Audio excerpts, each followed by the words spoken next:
you guys, so this is the first video in our how-to series. So it's going to be how to squat.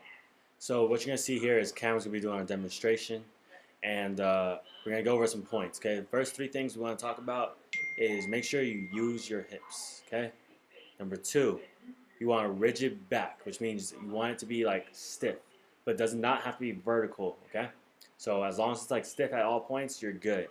And then third one, you want the weight on your heels on the outside of your feet. Okay, so let's look at his setup right here.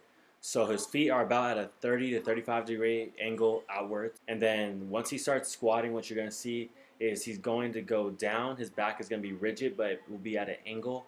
Kind of, you want to think about like your nipples pointing towards the ground. It's kind of weird to think, but that's what you want to do, okay? Now, when you're going up, you want your knees to be shoved outwards, okay? And then when you're going down, your hips need to bend. So as your knees go forward, your hips need to go backwards. Okay, the idea of the knees going forward and hips backwards is called hip flexion, all right, which is very important for anybody that's going to be squatting. Now, another thing that you need to keep in mind is the whole knees going past the toes thing is a myth, okay?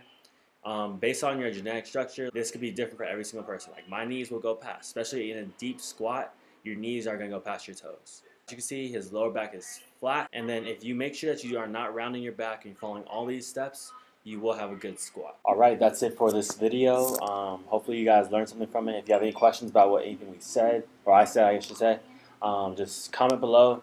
We'll try to make a video on it or answer it in the comments. And thank you. Check out the next video. Stay tuned.